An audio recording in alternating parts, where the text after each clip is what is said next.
আসসালামু আলাইকুম। আজকে আমরা শিখবো অ্যাফার্মেটিভ সেন্টেন্স থেকে কিভাবে নেগেটিভ সেন্টেন্সে রূপান্তরিত করতে হয়। দেখো, আমাদের লেখা আছে যদি আমাদের অ্যাফার্মেটিভ সেন্টেন্সে অনলি ব্যালন থাকে, নেগেটিভ করার সময় হচ্ছে আমরা অনলি ব্যালনের পরিবর্তে নান বাট, নাথিং বাট অথবা নট মোর দ্যান। যদি মাস্ট থাকে, নেগেটিভ করার সময় ক্যান নট বাট অথবা ক্যান নট হেল্প। যদি এভরি থাকে, নেগেটিভ করার সময় there is no plus every এর পরের শব্দ প্লাস বাট প্লাস বাকি অংশ। যদি অ্যাজ সুন অ্যাজ থাকে, নেগেটিভ করার সময় অ্যাজ সুন অ্যাজ এর পরিবর্তে নো সুন হ্যাড এবং কমার পরিবর্তে দেন। যদি অক্সিলারি ভার্ব থাকে, অক্সিলারি ভার্বের পরে নট এবং মূল শব্দের বিপরীত শব্দ। যদি অক্সিলারি ভার্ব না থাকে, সেই ক্ষেত্রে do did does plus not plus মূল শব্দের বিপরীত শব্দ। এখন যদি আমরা বিস্তারিতভাবে শিখি, দেখো বিস্তৃতভাবে যদি পড়ি, অ্যাফার্মেটিভ সেন্টেন্সে যদি অনলি ব্যালন, আমরা পড়ছি যে অনলি ব্যালন থাকলে নেগেটিভ করার সময় কি বসাবো? নান but, nothing but, not more than. এখন কোন জায়গায় কোন ক্ষেত্রে কি বসাবো? দেখো, যদি ব্যক্তি বুঝে আমাদের যদি অনলি বা অ্যালন দ্বারা যদি ব্যক্তি বোঝায়, সেক্ষেত্রে ব্যবহার করবো নান বাট। দেখো, only Tamim can do this job, এখানে অনলি তামিম হচ্ছে ব্যক্তি, সেক্ষেত্রে আমরা অনলি হচ্ছে তামিমকে বুঝিয়েছে, সেক্ষেত্রে আমরা কি বসাবো? None but. তাহলে আমাদের যদি ব্যক্তি বুঝায়, সেক্ষেত্রে আমরা কি ব্যবহার করবো? None but Tamim can do this job. যদি বস্তু বুঝালে কি ব্যবহার করবো? Nothing but. যেমন দেখো, অনলি দ্য মুন, এখানে দি মুনটা হচ্ছে বস্তু, সেক্ষেত্রে আমরা অনলির পরিবর্তনে কি বসাবো? Nothing but.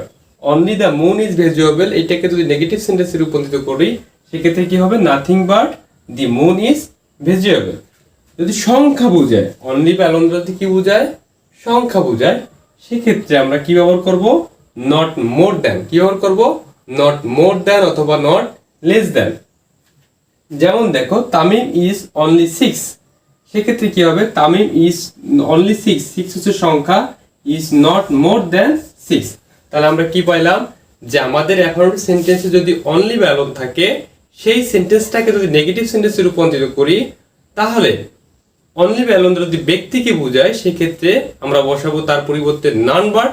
যদি অনলি ব্যালন দ্বারা বস্তুকে বোঝায়, সেক্ষেত্রে বসাবো নাথিং বাট। এবং অনলি ব্যালন যদি সংখ্যাকে বোঝায়, সেক্ষেত্রে কি বসাবো? নট মোর দ্যান অথবা not less than. Number 2, affirmative sentence যদি মাস্ট থাকে, কি থাকে? মাস্ট। সেটাকে যদি নেগেটিভ সেন্টেন্সে পরিবর্তন করি, মাস্টের পরিবর্তে আমরা কি বসাবো? ক্যান নট বাট অথবা ক্যান নট হেল্প। আমাদের মনে রাখতে হবে, যদি মাস্ট থাকে, মাস্টের পরিবর্তে আমরা ক্যান নট বাট অথবা ক্যান নট হেল্প ব্যবহার করব। যদি ক্যান নট হেল্প ব্যবহার করি, সেক্ষেত্রে আমাদের ভার্বের সাথে কি যুক্ত করতে হবে? আইএনজি। যেমন দেখো, উই মাস্ট ডু ইট, এখানে মাস্ট আছে, এটাকে কি করতে হবে? নেগেটিভ। মাস্ট থাকলে কি হবে? Can not but. ওকে, শেষ। যদি এখানে মাস্ট আছে, আমি কি ব্যবহার করছি? Can not help. তাহলে আমরা জানি যে ক্যান নট হেল্প ব্যবহার করলে ভার্বের সাথে কি যুক্ত করতে হবে? আইএনজি। ওকে, তাহলে আমাদের মনে রাখতে হবে যে যদি মাস্ট থাকে, মাস্টের পরিবর্তে আমরা কি ব্যবহার করবো? ক্যান নট বাট অথবা ক্যান নট হেল্প। যদি আমরা ক্যান নট হেল্প ব্যবহার করি, সেক্ষেত্রে আমাদের ভার্বের শেষে কি যুক্ত করতে হবে? ING. Rule number 3, affirmative sentence যদি এভরি থাকে, কি থাকে? এভরি। নেগেটিভ করার সময় এভরির পরিবর্তে আমরা কি বসাবো? There is no. যদি আমাদের এভরি থাকে, এভরির পরিবর্তে কি বসাবো? দেয়ার ইজ নো এবং এভরির পরের শব্দ প্লাস বাট প্লাস বাকি অংশ।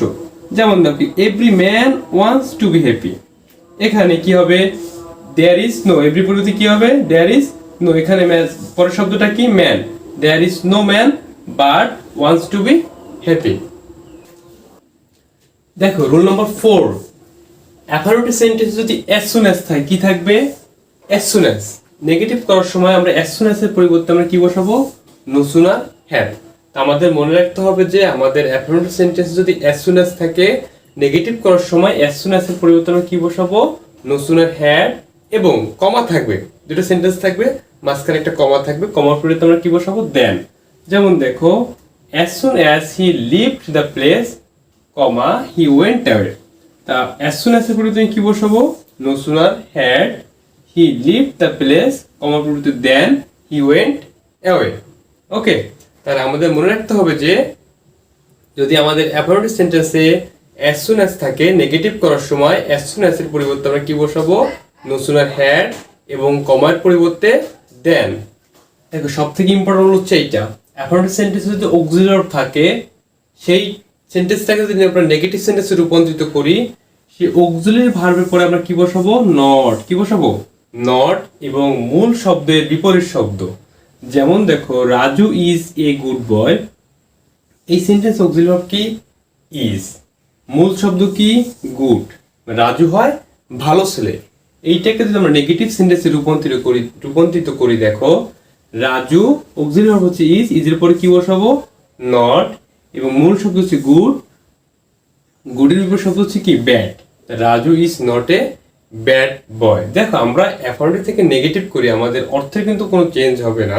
যেমন দেখো, রাজু হয় ভালো ছেলে, আমরা যদি এটাকে নেগেটিভ করি তখন কি হবে? রাজু হয় খারাপ ছেলে না, আমাদের অর্থ কিন্তু একই।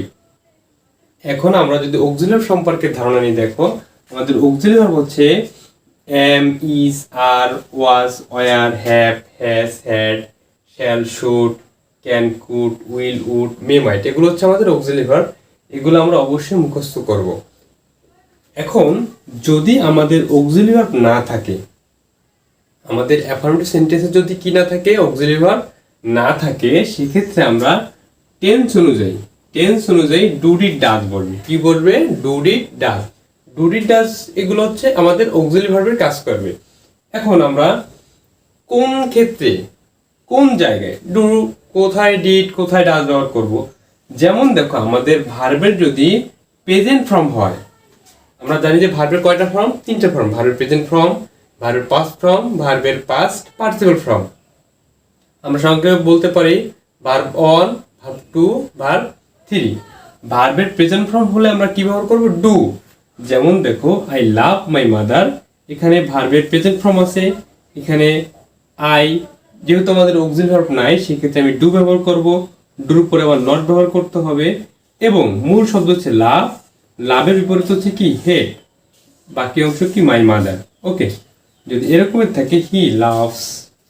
যদি আমাদের ভার্বের প্রেজেন্ট ফর্ম থাকে এবং শেষে এস বাই এস থাকে, ভার্বের সাথে কি থাকতে হবে? S by S. দেখো আমাদের এখানে কি আছে?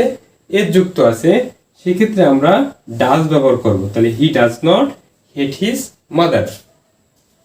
যদি আমাদের ভার্বের পাস্ট ফর্ম থাকে, কি থাকে? পাস্ট ফর্ম, সেক্ষেত্রে আমরা কি ব্যবহার করব? ডিড। যেমন দেখো, হি লাভড, এখানে ভার্বের পাস্ট ফর্ম আছে, ভার্ব 2 আছে, সেক্ষেত্রে আমরা কি ব্যবহার করব? ডিড। তাহলে he did not hate his mother. তাহলে আমাদের মনে রাখতে হবে যে আমাদের যদি অক্সিলারি ভার্ব থাকে, নেগেটিভ করার সময় অক্সিলারি ভার্বের পরে আমি নট ব্যবহার করব এবং মূল শব্দের বিপরীত শব্দ ব্যবহার করব। এবং যদি অক্সিলারি ভার্ব না থাকে, সেক্ষেত্রে আমি টেন্স অনুযায়ী ডু, ডিড, ডাজ এবং মূল শব্দের বিপরীত শব্দ ব্যবহার করব। ওকে।